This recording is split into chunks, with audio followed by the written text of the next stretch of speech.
ഉൾക്കാലം കൂടി ദിവസത്തിലുള്ള വിരമിച്ച കൂടി വന്ന ഭാവിലെ ആത്മാവിനും സത്യത്തിനും ആരാധിച്ച് ദൈവത്തെ മഹത്വപ്പെടുത്തുവാൻ ദൈവത്തിന്റെ അവസരത്തിൽ ദൈവത്തോട് സ്തോത്രം ചെയ്യുന്നു, സ്തുതിക്കുന്നു. ദൈവം വളരെ അത്ഭുതകരമായിട്ട് എന്നെ നിങ്ങളെയും പരിപാലിക്കുന്നതോർത്ത് ദൈവത്തിന് നന്ദിയോടെ സ്തോത്രം ചെയ്യുകയാണ്. അനേകം ആളുകൾ നശിച്ചു പോകുന്ന ലോകത്തില ദൈവ മക്കൾ എന്ന നിലയിൽ ജീവിക്കുവാനായിട്ട് ദൈവം തന്ന ഭാഗ്യത്തിനായിട്ട് ദൈവത്തിന് നന്ദിയോടെ സ്തോത്രം ചെയ്യുന്നു, സ്തുതിക്കുന്നു. അല്പസമയത്തെ ചിന്തയ്ക്ക് ആധാരമായിട്ട് ഉൽപ്പത്തി പുസ്തകം 17-ാം അധ്യായം അതിൻ്റെ 1 മുതൽ 6 വരെയുള്ള വാക്യങ്ങൾ വായിക്കുവാനായിട്ട് താല്പര്യപ്പെടുകയാണ്. ഉൽപ്പത്തി പുസ്തകം 17-ാം അധ്യായം 1 മുതൽ 6 വരെയുള്ള വാക്യങ്ങൾ. അബ്രഹാമിന് 99 വയസ്സായപ്പോൾ യഹോവ അബ്രഹാമിന് പ്രത്യക്ഷനായി അവനോട്, ഞാൻ സർവശക്തിയുള്ള ദൈവമാകുന്നു, നീ എൻ്റെ മുൻപാകെ നടന്ന് നിഷ്കളങ്കനായിരിക്കുക. എനിക്ക് നിനക്കും മധ്യേ ഞാൻ എൻ്റെ നിയമം സ്ഥാപിക്കും, നിന്നെ അധികമധികമായി വർദ്ധിപ്പിക്കും എന്ന് അരുളിച്ചെയ്തു. അപ്പോൾ അബ്രഹാം സാഷ്ടാംഗം വീണു. ദൈവം അവനോട് അരുളിച്ചെയ്തതെന്നാൽ, എനിക്ക് നിന്നോട് ഒരു നിയമമുണ്ട്, നീ ബഹുജാതികൾക്ക് പിതാവാകും. ഇനി നിന്നെ അബ്രാം എന്നല്ല വിളിക്കേണ്ടത്, ഞാൻ നിന്നെ ബഹുജാതികൾക്ക് പിതാവായിരിക്കാൻ നിന്റെ പേർ അബ്രഹാം എന്നിരിക്കണം. ഞാൻ നിന്നെ അധികമധികമായി വർദ്ധിപ്പിച്ച അനേക ജാതികളാക്കും, നിന്നിൽ നിന്ന രാജാക്കന്മാരും ഉത്ഭവിക്കും. ദൈവ നാമത്തിന് മഹത്വം ഉണ്ടാകട്ടെ. ഈ ദിവസങ്ങളിലൊക്കെ അനുഗ്രഹിക്കപ്പെട്ട ദൈവവചനം നാം ശ്രദ്ധിച്ചുകൊണ്ടിരിക്കുകയായിരുന്നു. ഇന്നലെ ഒരു അനുഗ്രഹിക്കപ്പെട്ട കുടുംബത്തെക്കുറിച്ചുള്ള സന്ദേശം നമുക്ക് കേൾക്കുവാനായിട്ട് ഇടയായിത്തീർന്നു. ഇന്ന് നമ്മുടെ സമൂഹവും അതുപോലെ നമ്മുടെ കുടുംബങ്ങളും വ്യക്തി ജീവിതങ്ങളും ഒക്കെ അനുഗ്രഹിക്കപ്പെടണമെങ്കിൽ നാം എന്ത് ചെയ്യണം എന്നുള്ളതാണ് ഇന്നത്തെ ചിന്താവിഷയം. അപ്പോൾ അങ്ങനെ നാം വ്യക്തികളായിട്ട്, കുടുംബങ്ങളായിട്ട്, സമൂഹമായിട്ട്, സഭയായിട്ട് അനുഗ്രഹിക്കപ്പെടണം എന്നുള്ളതാണ് ദൈവത്തിൻ്റെ ഹിതം.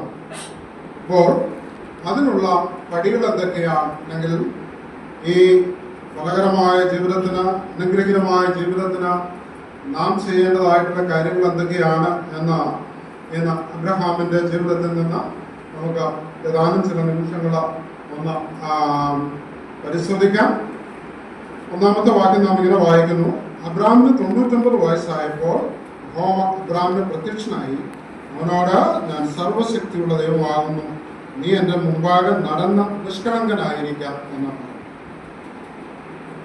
ഇവിടെ നാം വായിക്കുമ്പോൾ അബ്രഹാമിന് മുമ്പും പല പ്രത്യക്ഷതകൾ ഉണ്ടായിട്ടുണ്ട്. ദൈവം പല പ്രാവശ്യം അബ്രഹാമിന് പ്രത്യക്ഷനായിട്ടുണ്ട്. കൽദയരുടെ ഊരിൽ വെച്ച് ദൈവം ആദ്യമായിട്ട് അബ്രഹാമിന് പ്രത്യക്ഷനായി. അത് കഴിഞ്ഞ് ഹാരാനിൽ വെച്ച് ദൈവം അബ്രഹാമിന് പ്രത്യക്ഷനായി. ഇപ്പോൾ താൻ കനാനിലെത്തിയപ്പോൾ അവിടെ വെച്ചും ദൈവം അബ്രഹാമിന് പ്രത്യക്ഷനാകുന്നു. അപ്പോൾ ഇവിടെ പ്രത്യക്ഷനായിട്ട് ഒരു കാര്യം നമുക്ക് കാണുവാൻ സാധിക്കുന്നത്, അബ്രഹാമിന് 99 വയസ്സായപ്പോൾ എന്നാണ് നാം പറയുന്നത്. അപ്പോൾ ഈ 99 വയസ്സായപ്പോൾ ദൈവം വീണ്ടും പ്രത്യക്ഷനാകുവാനായിട്ട്, അല്ലെങ്കിൽ ദൈവം അബ്രഹാമിന് പ്രത്യക്ഷനാകേണ്ടതിൻ്റെ ആവശ്യകത എന്തായിരുന്നു എന്ന് നാം ചിന്തിക്കുമ്പോൾ നമുക്ക് കാണുവാൻ സാധിക്കുന്നത്, അബ്രഹാം ദീർഘവർഷങ്ങളായിട്ട് ദൈവത്തോടുകൂടി നടക്കും. പക്ഷേ അബ്രഹാം ദൈവത്തെ അറിയേണ്ടതുപോലെ അറിഞ്ഞു. അപ്പോൾ അബ്രഹാമിന് എത്ര വയസ്സായി?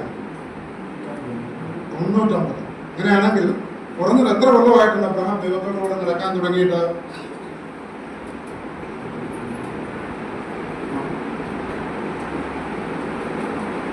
ഏറ്റവും കുറഞ്ഞത് 24.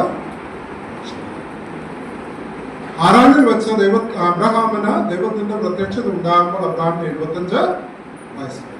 അപ്പോൾ അബ്രഹാമിന് എത്ര വയസ്സുണ്ടാ? 99. അപ്പം 75ഉം 24 99. അപ്പോൾ കുറഞ്ഞത്. അപ്പോൾ അതിനു മുൻപ് കൽദയുടെ ഊരിൽ വെച്ച അബ്രഹാമിന് പ്രത്യക്ഷത ഉണ്ടായി. അത് നമ്മൾ വിട്ടുകളയുകയാണ്. എങ്കിലും ഏറ്റവും കുറഞ്ഞത് 24 വർഷം ദൈവത്തോടു കൂടെ നടന്നിട്ട് അബ്രഹാം ദൈവത്തെ അറിയേണ്ടതുപോലെ എന്നുള്ളതാണ് നമുക്ക് മനസ്സിലാക്കുവാൻ സാധിക്കുന്നത്. ഇവിടെ ദൈവം അബ്രാമിന് പ്രത്യക്ഷനായിട്ട് അബ്രാമിനോട് എന്താ പറയുന്നത്? ഞാൻ സർവശക്തിയുള്ള ദൈവമാണ്. അബ്രഹാം ഇതുവരെയും അങ്ങനെ വിശ്വസിച്ചു. ദൈവം സർവശക്തനാണ് എന്ന് അബ്രഹാം വിശ്വസിച്ചു. അപ്പോൾ അതുകൊണ്ട് ദൈവത്തിന് മറ്റൊരു പ്രത്യക്ഷത കൂടി അബ്രഹാമിനോടുള്ള ബന്ധത്തിൽ സ്വീകരിക്കേണ്ടി വന്നു. ദൈവം ഒരു പുതിയ നാമം, തന്റെ ഒരു പുതിയ നാമം അബ്രഹാമിന് വെളിപ്പെടുത്തുകയാണ്. ഞാൻ സർവശക്തിയുള്ള ദൈവമാണ്. I am the almighty God. Or ഞാൻ എൽ ഷദായ്, ഞാൻ സർവശക്തിയുള്ള ദൈവം ആകുന്നു എന്ന എൽ ഷദായ് എന്ന പ്രയോഗം ഇതിനു മുമ്പ് ഉൽപ്പത്തി പുസ്തകത്തിൽ നാം കാണുന്നില്ല. 17-ാം അധ്യായത്തിലാണ് എൽ ഷദായ് എന്ന പ്രയോഗം ആദ്യമായിട്ട് നമുക്ക് കാണുവാനായിട്ട് സാധിക്കുന്നത്. പ്രിയമുള്ളവരെ, ദീർഘവർഷങ്ങളായിട്ട് അബ്രഹാം ദൈവത്തോട് ചേർന്ന് നടന്നു. എങ്കിലും ദൈവം ആരാണെന്ന് അബ്രഹാമിന് ശരിക്കും മനസ്സിലായി. അപ്പോൾ ദൈവം തന്നെ വെളിപ്പെടുത്തുക. അപ്പോൾ ഇവിടെ ഒരു പുതിയ പ്രത്യക്ഷത ദൈവത്തിന് സ്വീകരിക്കേണ്ടി വന്നു. അബ്രഹാം തന്നെ മനസ്സിലാക്കുന്നതിന് ദൈവത്തിന് ഒരു പുതിയ പേര് സ്വീകരിക്കേണ്ടി വന്നു. ദൈവം പറയുകയാണ്, സർവശക്തിയുള്ള ദൈവം. ഇതുവരെയും അബ്രഹാം അങ്ങനെ വിശ്വസിച്ചിരുന്നില്ല. ദൈവം സർവശക്തനാണ്. തന്റെ നിർജീവമായ ശരീരത്തിൽ നിന്ന് ഒരു കുഞ്ഞിനെ ജനിപ്പിക്കുവാൻ ദൈവത്തിന് സാധിക്കുമെന്ന് അബ്രഹാം വിശ്വസിച്ചില്ല. അതുകൊണ്ട് അബ്രഹാം മാനുഷികമാവുന്ന വഴികൾ അബ്രഹാമും സാറായും നേടുവാൻ ഇടയായി തീർന്നു. അത് ഇന്നും ലോകത്തിന് വലിയ തലവേദനയായിരിക്കുന്നു എന്ന് നമുക്ക് കാണുവാൻ സാധിക്കുകയാണ്. യഹൂദനും ഇസ്ലാമും തമ്മിലുള്ള ആ വലിയ യുദ്ധം അബ്രഹാമിന്റെ ഭവനത്തിൽ നിന്ന് ആരംഭിച്ചതാണ്. അത് അബ്രഹാം ദൈവത്തെ സഹായിക്കുവാൻ ഒരു കുറുക്കുവഴി തേടിയത് കൊണ്ട് സംഭവിച്ചതാണ് എന്ന് നമുക്ക് കാണുവാനായിട്ട് സാധിക്കുക. അപ്പോൾ ഒന്നാമതായിട്ട് ഒരു സമൂഹം അനുഗ്രഹിക്കപ്പെടണമെങ്കിൽ, ഒരു കുടുംബം അനുഗ്രഹിക്കപ്പെടണമെങ്കിൽ, ഒരു സഭ അനുഗ്രഹിക്കപ്പെടണമെങ്കിൽ, ഒരു വ്യക്തി അനുഗ്രഹിക്കപ്പെടണമെങ്കിൽ ആരംഭമായിട്ട് ചെയ്യേണ്ടത് ദൈവം ആരാണെന്നുള്ള തിരിച്ചറിവും വെളിപ്പെടുത്തലും. അപ്പോൾ ഒന്നാമത്തെ പോയിന്റ് നമുക്ക് കാണുവാൻ സാധിക്കുന്നത് revelation and realisation of who God is. ദൈവം ആരാണെന്നുള്ള വെളിപ്പെടുത്തലും തിരിച്ചറിവും ആർക്കുണ്ടാകുന്നുവോ അവരനുഗ്രഹിക്കപ്പെടും എന്നുള്ളതാണ് നമുക്കിവിടെ നിന്ന് കാണുവാൻ സാധിക്കുന്നത്. പ്രിയമുള്ളവരെ, അബ്രഹാമിന്റെ ജീവിതത്തിൽ ദൈവം ഒരിക്കൽ കൂടി തനിക്ക് പ്രത്യക്ഷനായിട്ട് തന്നോട് പറയുകയാണ്, ഞാൻ സർവശക്തിയുള്ള ദൈവമാണ്. ദൈവത്തിന്റെ കരുതല, ദൈവത്തിന്റെ കൃപ, ദൈവത്തിന്റെ ശക്തി, ദൈവത്തിന്റെ മഹാത്മ്യം ഇതൊക്കെ അനുഭവിച്ചറിയുവാൻ അബ്രഹാമിന് ഇടയായി തീരുകയാണ്. അതിനാൽ ദൈവത്തിന്റെ ഒരു പ്രത്യക്ഷത പ്രിയമുള്ളവരെ, നാം എത്രയോ കാലമായിട്ട് കർത്താവിനോട് ചേർന്ന് നടക്കുന്നു. ചിലര് 50-60 വർഷങ്ങളായിട്ടുണ്ടാകാം, ചിലര് 40 വർഷം, 30 വർഷം, 25 വർഷം, 15 വർഷം, 10 വർഷം, 5 വർഷം, ചിലര് ചുരുങ്ങിയ കാലം ദൈവത്തോട് കൂടെ നടക്കുക. ദൈവത്തെ അറിയേണ്ടതുപോലെ ഞാൻ നിങ്ങൾ നിങ്ങളുടെ സർവ്വ ആവശ്യങ്ങൾക്കും മതിയായവനാണ്. അവൻ നമ്മെ ജീവപര്യന്തം വഴി നടത്തും.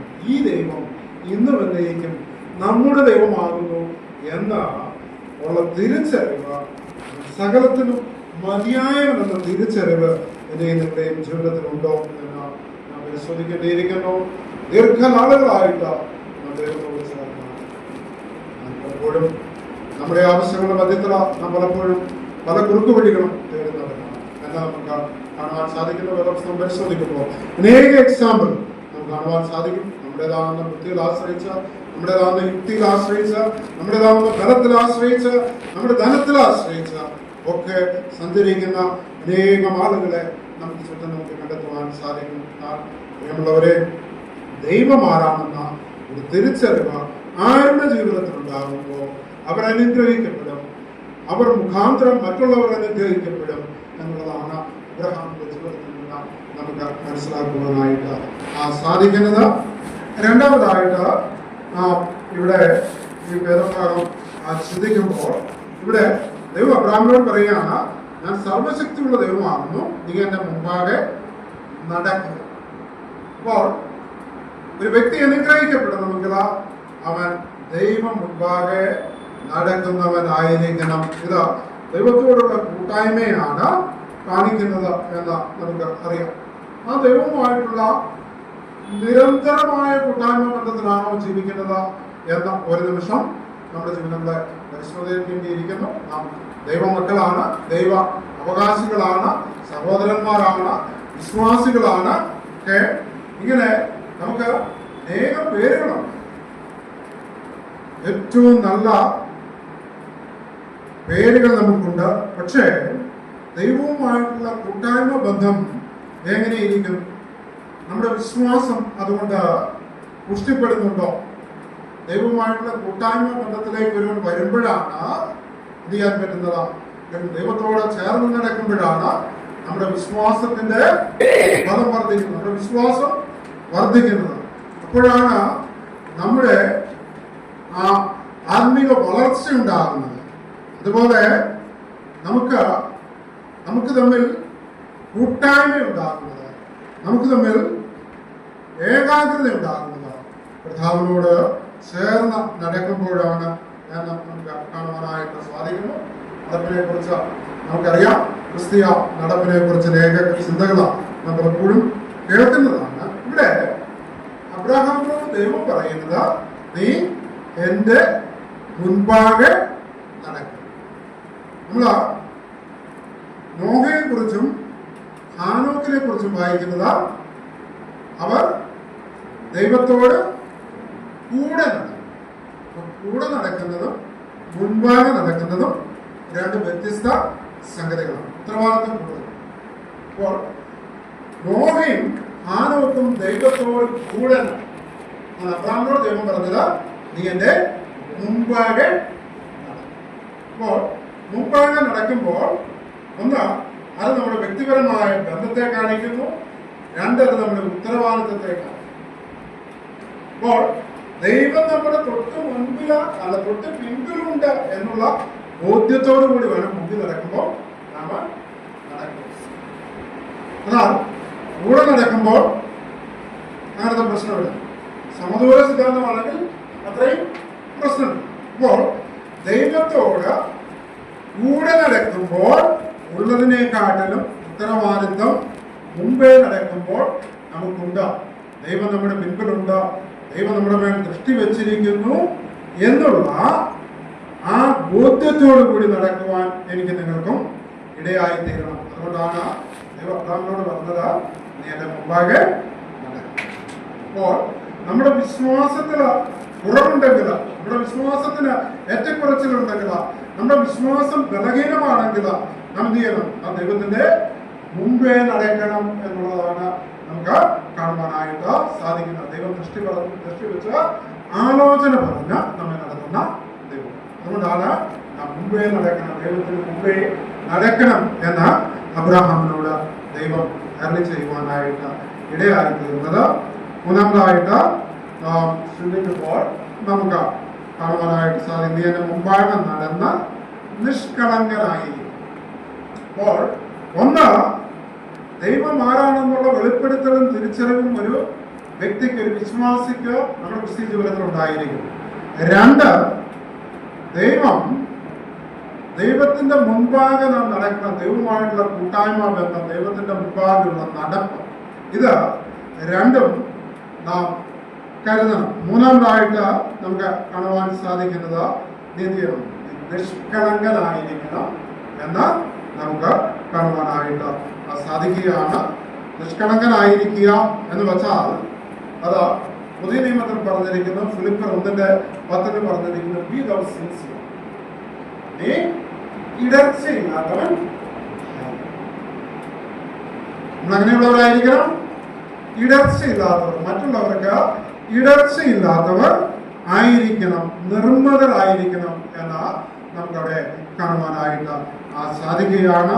പ്രിയമുള്ളവരെ, പൗലോസിന്റെ കാലത്തിൽ പൗലോസ് ഫിലിപ്പിയ ലേഖനം എഴുതുമ്പോൾ റോമ സാമ്രാജ്യത്തുടനീളം കുശവന്മാരുണ്ടായി. രണ്ട് തരത്തിലുള്ള കുശവന്മാരുണ്ടായിരുന്നു. ഒന്ന്, നല്ല വേല ആഗ്രഹിക്കുന്ന കുശവന്മാരുണ്ടായിരുന്നു.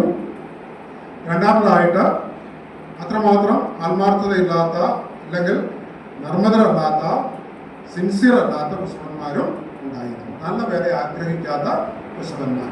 അപ്പോൾ നല്ല വേല ആഗ്രഹിക്കുന്ന കുശവൻ ഒരു മൺപാത്രം ചുട്ടെടുത്താൽ, മൺപാത്രം മെടഞ്ഞ അത് തീയിൽ ചുട്ടെടുത്തതിന് ശേഷം ആ മൺപാത്രം അത് കമിഴ്ത്തിയിട്ടിട്ട് ചവിട്ടി പൊട്ടുന്നില്ലെങ്കിൽ മാത്രമേ ആ പാത്രം തീരുന്നു വിൽക്കുവാൻ ചന്തയിലേക്ക് കൊടുക്കും.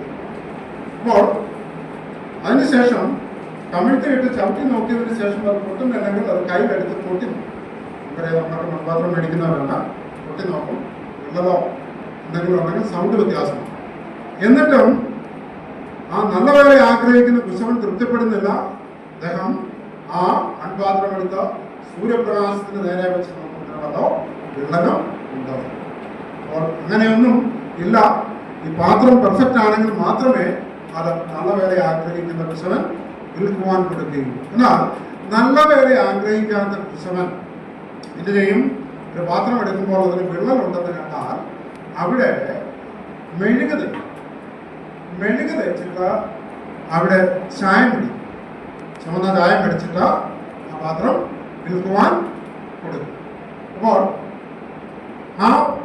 ഈ പ്രക്രിയയിൽ നിന്നാണ് സിൻസിയർ എന്ന പദം ഉരുത്തിരിഞ്ഞിരിക്കുന്നത്. സിൻസിയർ എന്നുള്ളത് ഒരു ലാറ്റിൻ പ്രയോഗമാണ്. സെനെ, സെറെ, രണ്ട് വാക്കുകൾ കൂടിച്ചേർന്നാണ് സിൻസിയർ എന്ന പദം ഉണ്ടായിരിക്കുന്നത്. സെനെ എന്ന് വെച്ചാൽ വാക്സ്, സെറെ എന്ന് വെച്ചാൽ വിത്തൗട്ട് വാക്സ്, മെഴുകില്ലാതെ എന്നാണ് ആ പദത്തിന്റെ അർത്ഥം. നിർമ്മതരായിരിക്കുക അല്ലെങ്കിൽ സിൻസിയർ ആയിരിക്കുക എന്ന് വെച്ചാൽ പദത്തിന്റെ അർത്ഥം ഒട്ടും മെഴുകില്ലാത്തവരായിരിക്കും. നാം എങ്ങനെയാകാം?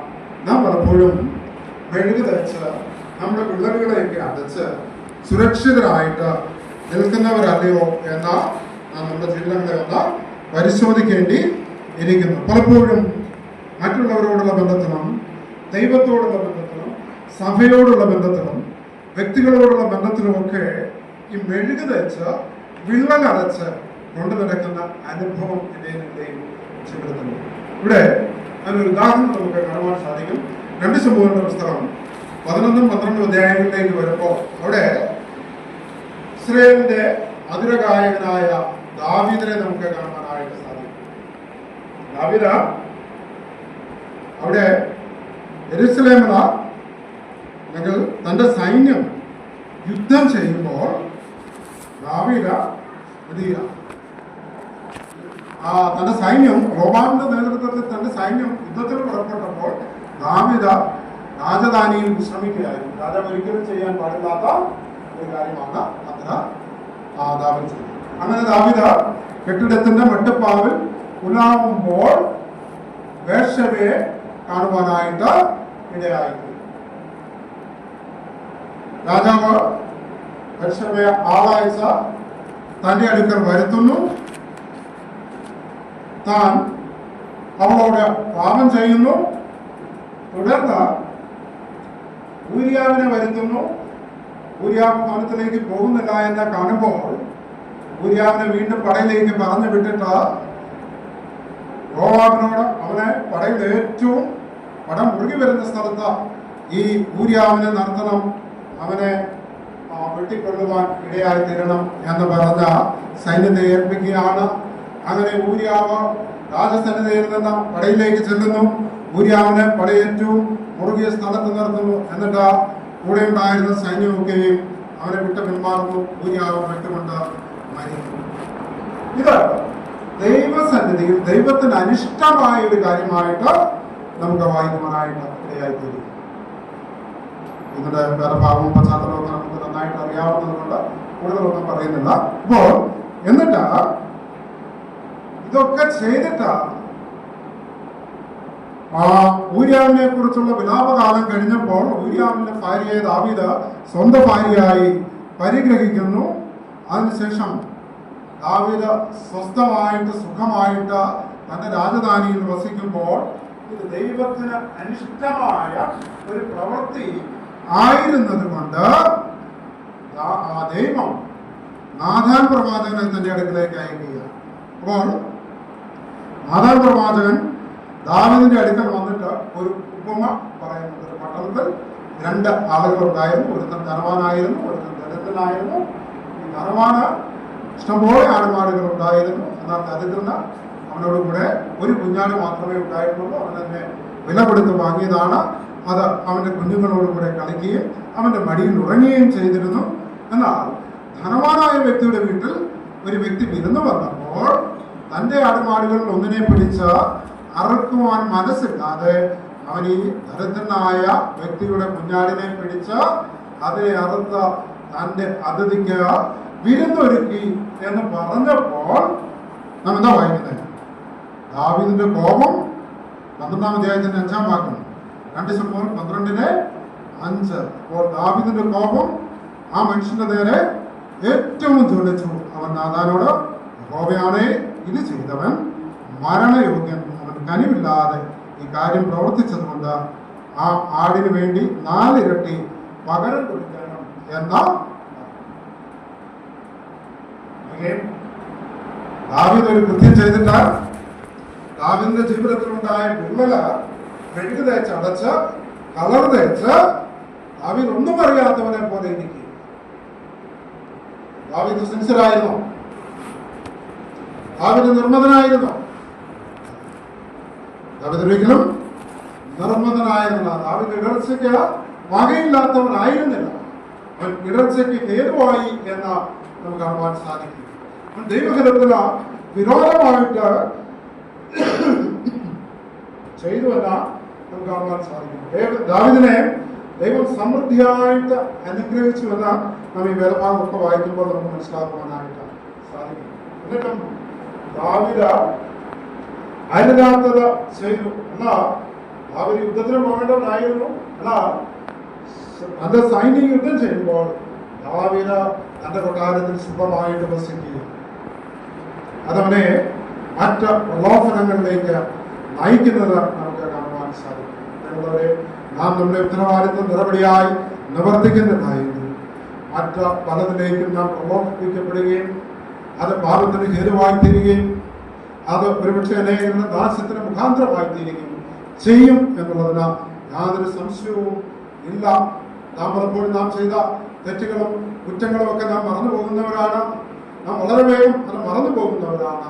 എന്നിട്ട് നാം പെട്ടെന്ന് കോപം കൊണ്ട് ജ്വലിക്കുന്നവരാണ്. ദാവീദോട് പറയുകയാണ്,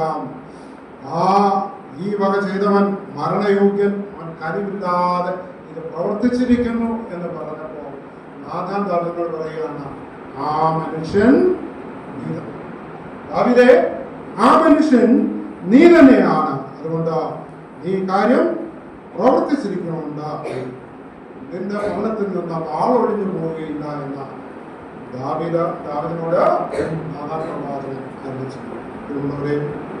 നമ്മളെപ്പോഴും നമ്മുടെ ജീവിതത്തിൽ നാം കുറ്റങ്ങളും കുറവശങ്ങളും ഇല്ലാത്തവരല്ല.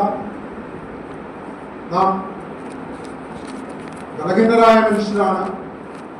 എന്താ മനഃപൂർവം പാപങ്ങളെ മറച്ചു വയ്ക്കുവാനുള്ള പ്രവണത എന്നിലും നിങ്ങളിലും ഉണ്ടാകുമ്പോൾ ഒരു കാര്യം വ്യക്തമായിട്ടും ഓർക്കണം. അത് ഒന്നുകിൽ അനേകം ആളുകളുടെ നാശത്തിന് വേദനകൾക്കൊക്കെ അത് മുഖാന്തരമായി തീരും. നമുക്ക് ദൈവസന്നിധിയോട് അടുത്തു വരേണ്ടതിന്റെ ആവശ്യകത നമുക്ക് കാണുവാൻ സാധിക്കുകയാണ്. ഇവിടെ ദാവീദ് ഒരുപാട് പേര് ദൈവസന്നിധിയുള്ള ദൈവത്തോട് മാപ്പിരക്കുന്നുണ്ട്. എങ്കിലും പാപത്തിന്റെ ശിക്ഷയ്ക്ക് മാറ്റമുണ്ടാകുന്നില്ല എന്നുള്ളത് നമുക്ക് കാണുവാൻ സാധിക്കുന്നു. രക്ഷകനുണ്ടായ ദാവീദിന്റെ കുഞ്ഞ് മരിച്ചുപോയി എന്ന് നമുക്ക് കാണുവാൻ സാധിക്കുകയാണ്. ഉള്ളവരെ നാം ദൈവസന്നിധിയിൽ നിഷ്കളങ്കരായിരിക്കണം, നാം നിർമ്മതരായിരിക്കണം, നാം ഇടർച്ചയ്ക്ക് വകയില്ലാത്തവരായിരിക്കണം എന്ന് നമ്മുടെ നിന്ന് കാണുവാനായിട്ട് സാധിക്കുകയാണ്. നമ്മെ തന്നെ ദൈവസന്നിധിയിൽ താഴ്ത്തി സമർപ്പിക്കാം. ദൈവവചനത്തിന്റെ അടിസ്ഥാനത്തിൽ ഒരു മൺപാത്രം സൂര്യന് നേരെ വെച്ച് പരിശോധിക്കുന്നത് പോലെ ഈ ദൈവവചനത്തിന് എതിരെ വെച്ച നമ്മുടെ ജീവിതങ്ങളെ പരിശോധിക്കാം. എവിടെയാണ് നാം വീണുപോയിരിക്കുന്നത്, എവിടെയാണ് നാം ബലഹീനരായിരിക്കുന്നത്, എവിടെയാണ് നമുക്ക് കുറവശങ്ങളുള്ളത് എന്ന ദൈവത്തിന്റെ വചനം നമുക്ക് പൂർണ്ണമായിട്ടും വെളിപ്പെടുത്തി തരും എന്നുള്ളതാണ് നമുക്ക് കാണുവാൻ സാധിക്കുന്നത്. അങ്ങനെ നാം ദൈവസന്നിധിയിൽ ഇടർച്ചയില്ലാത്തവരായിരിക്കണം എന്ന ദൈവത്തിന്റെ തിരുവചനം നമ്മെ ഓർമ്മിപ്പിക്കുകയാണ്. അതുകൊണ്ട് നാം ദൈവസന്നിധിയിൽ ഇടർച്ചയ്ക്ക് ഹേതുവില്ലാത്തവരായിട്ട്, നിർമ്മതരായിട്ട്, സിൻസിയറായിട്ട് നമുക്ക് ദൈവസന്നിധിയിലായിരിക്കാം. ദൈവനാമം വാഴ്ത്തപ്പെടുമാറാകട്ടെ. വീണ്ടും നാം ദാവീദിനെ കുറിച്ച് വായിക്കുന്നത് അബ്രഹാം, നീ എന്റെ മുമ്പാകെ നടന്ന് നിഷ്കളങ്കനായിരിക്കുക, എനിക്കും നിനക്കും മധ്യേ ഞാൻ എന്റെ നിയമം സ്ഥാപിക്കും, നിന്നെ അധികമധികമായി വർദ്ധിപ്പിക്കും എന്ന് അരുളി ചെയ്തു. അപ്പോൾ അബ്രഹാം സാഷ്ടാംഗം വീണു. അബ്രഹാം സാഷ്ടാംഗം വീണു എന്ന് നമ്മുടെ വായിക്കുകയാണ്. അത് നമ്മുടെ താഴ്മയെ, ഒരു വ്യക്തിയുടെ, ഒരു വിശ്വാസിയുടെ താഴ്മയെ കാണിക്കുകയാണ്. അതുപോലെ തന്നെ അത് ആരാധനയെ കുറിക്കുന്നതാണ്. നമുക്കറിയാം, അബ്രഹാം ദൈവത്തെ ആരാധിക്കുന്നതിൽ ഒട്ടും പിശുക്കുള്ളവരായിരുന്നില്ല. അബ്രഹാം ചെന്നിടത്തൊക്കെയും അബ്രഹാം എന്ത് ചെയ്തു? ദൈവത്തിന് യാഗപീഠം പണിത് ദൈവത്തെ ആരാധിച്ചു എന്നുള്ളതാണ് നമുക്ക് കാണുവാനായിട്ട് സാധിക്കുന്നത്. നമുക്കറിയാം, ഇതിന്റെ പിന്നിലുള്ള അധ്യായം 11-ാം അധ്യായത്തിലേക്കൊക്കെ വരുമ്പോൾ അബ്രഹാം നിരവധി സ്ഥലത്ത് യാഗപീഠം പണിതു. അവൻ ശേഖരിൽ യാഗപീഠം പണിതു, അവൻ ഏലാൻ മോറയിൽ യാഗപീഠം പണിതു, അവൻ മമ്മറയിൽ യാഗപീഠം പണിതു എന്നൊക്കെ നമുക്ക് കാണുവാൻ സാധിക്കുകയാണ്. അപ്പോൾ കനാൻ ദേശത്ത് നിരവധി ഇടങ്ങളിൽ യാഗപീഠം പണിത് ദൈവത്തെ ആരാധിക്കുകയാണ്. ദൈവമുമ്പേറെ സാഷ്ടാംഗം വീണ അബ്രഹാം ദൈവത്തെ ആരാധിക്കുകയാണ്. പ്രിയമുള്ളവരെ, നമുക്ക് നമ്മെ തന്നെ ദൈവസന്നിധിയിൽ സമർപ്പിക്കാൻ. നാം ഒട്ടും ദൈവസന്നിധിയിൽ നിൽക്കുവാൻ യോഗ്യരല്ല. നാം വളരെ കുറവശങ്ങളുള്ളവരാണ്. അപ്പോൾ നമുക്ക് ദൈവസന്നിധിയിലേക്ക് നാം എടുത്തു വരുമ്പോൾ നമ്മെ തന്നെ ദൈവസന്നിധിയിൽ സമർപ്പിക്കാം. ദേഹം, ദേഹി, ആത്മാവ് സർവ്വം സമ്പൂർണമായിട്ട് നമുക്ക് ദൈവകരങ്ങളിൽ സമർപ്പിക്കാം. കാരണം നമ്മുടെ കർത്താവ് നമുക്ക് വേണ്ടി സ്വയം താഴ്ന്നിറങ്ങി വന്നവനും നമുക്ക് വേണ്ടി സ്വയം ഏൽപ്പിച്ചു തന്നവനുമായിരിക്കെ ദൈവമുള്ളവരെ നാം ഏറെ സൗമ്യതയുള്ളവരായിട്ട് നമുക്ക് നമ്മെ തന്നെ ദൈവകരങ്ങളിൽ സമർപ്പിക്കാം. ലേഖനത്തിലേക്ക് വരുമ്പോൾ അവിടെ സൗമ്യതയുടെ വലിയ ചിത്രം, താഴ്മയുടെ വലിയ ചിത്രം നമുക്ക് കാണുവാൻ സാധിക്കുന്നുണ്ട്. 2-ാം അധ്യായത്തിലേക്ക് വരുമ്പോൾ നമ്മുടെ കർത്താവിനെ കാണുവാൻ സാധിക്കുന്നുണ്ട്. അത് വിവരിക്കുവാൻ സമയമില്ല. നമുക്ക് കിടക്കുവാൻ ഞാൻ ആഗ്രഹിക്കുന്നില്ല. നാം എപ്പോഴും ചിന്തിക്കുന്നതാണ്. നമുക്ക് നമ്മെ തന്നെ ദൈവകരങ്ങളിൽ സമർപ്പിക്കാം. എങ്ങനെ കൂടുതൽ കൂടുതൽ സമർപ്പണമുള്ളവരായിട്ട്, താഴ്മയുള്ളവരായിട്ട് ജീവിക്കാം, ദൈവം മുൻപാകെ നമുക്ക് എങ്ങനെ ആ നിലയിൽ ഇടർച്ചയില്ലാത്തവരായിരിക്കാം എന്നുള്ളത് ചിന്തിക്കുകയും അതനുസരിച്ച് നമ്മുടെ ജീവിതങ്ങളെ രൂപാന്തരപ്പെടുത്തുവാൻ ദൈവം നമ്മെ സഹായിക്കുകയും ചെയ്യട്ടെ എന്ന് ആത്മാർത്ഥമായിട്ട് പ്രാർത്ഥിക്കുന്നു. കർത്താവ് നമ്മെ നടത്തട്ടെ. അപ്പോൾ ദൈവ സന്നിധിയിലാണ് നന്നായി നടക്കുവാൻ, നിഷ്കളങ്കരായി നടക്കുവാൻ, നേരോടെ നടക്കുവാൻ ദൈവം നമ്മെ സഹായിക്കട്ടെ. താഴ്മയുള്ളവരായിരിക്കാൻ ദൈവം നമ്മെ സഹായിക്കട്ടെ. നമുക്ക് ദൈവത്തോട് ആലോചന ചോദിക്കാം. ദൈവവചനം വായിച്ച്, ചിന്തിച്ച്, ധ്യാനിച്ച് അതിൻ്റെ ആത്മീക പാഠങ്ങളെ ഉൾക്കൊള്ളുമ്പോൾ പ്രിയമുള്ളവരെ, ഞാൻ നിങ്ങളും ആത്മീകമായിട്ട് നടത്തപ്പെടുകയാണ്. ദൈവം മുമ്പാകെ നാം നടക്കുകയാണ്. നമ്മുടെ ജീവിതത്തിൽ കുറവശങ്ങളും ബലഹീനതകളും ഒക്കെ ഉണ്ട്. അതുകൊണ്ട് കർത്താവിനോടും പ്രാർത്ഥിക്കാം. കർത്താവെ, എൻ്റെ മേൽ ദൃഷ്ടി വെച്ച നീ എൻ്റെ പിൻപിൽ നടക്കണമേ എന്ന് നമുക്ക് ദൈവത്തോട് അപേക്ഷിക്കാം. അപ്പോൾ ദൈവത്തോട് നമുക്ക് കൂട്ടായ്മ ഉണ്ടാകും, നമുക്ക് ആത്മീക വളർച്ചയുണ്ടാകും, നമ്മുടെ സഭ വളർന്നും ശക്തിപ്പെടും.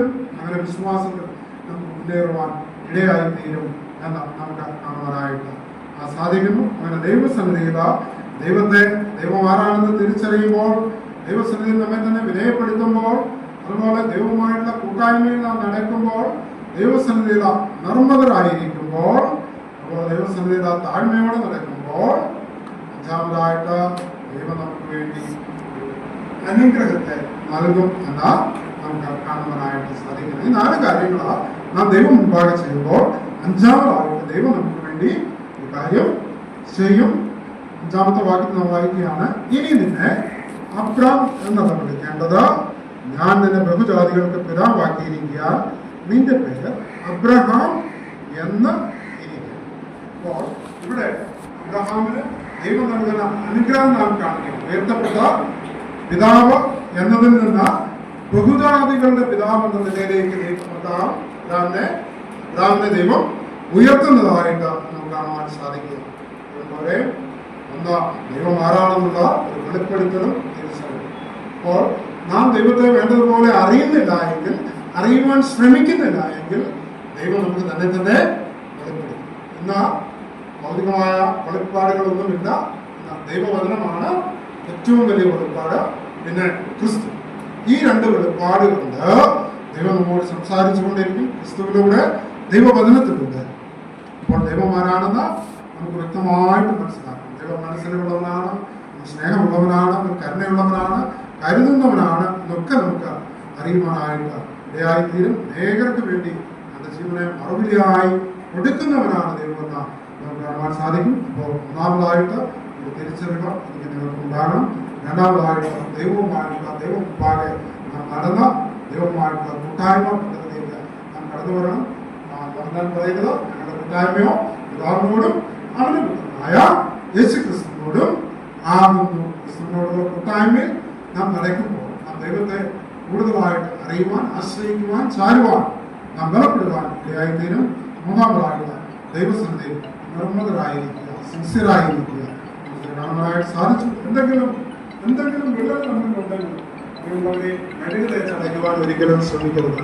കർത്താവേ, ഈ വിള്ളൽ, ഈ വിലകിൽ നിങ്ങളുണ്ട്, അത് തീർച്ചയായിട്ടും അവിടുന്ന് മാറ്റിക്കെടുക്കുവാൻ എന്നെ സഹായിക്കണമേ എന്ന് നമുക്ക് ദൈവത്തോട് പ്രാർത്ഥിക്കാം.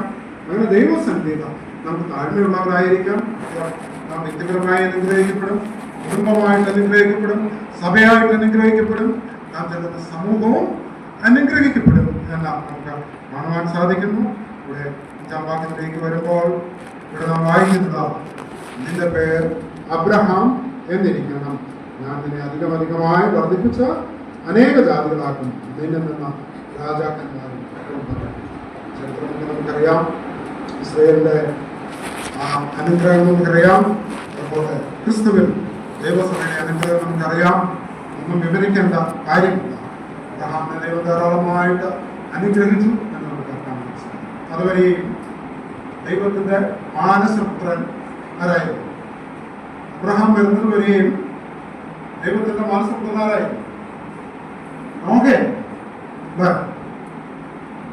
നോഹയാണ് ദൈവം പെട്ടകം പണിത അതിനുള്ളിലാക്കി രക്ഷിച്ച ആ നോഹയുടെ സന്തതിയിലൂടെ ഒരു ജനതയെ പണിതെടുക്കുവാൻ ദൈവം ആഗ്രഹിച്ചു.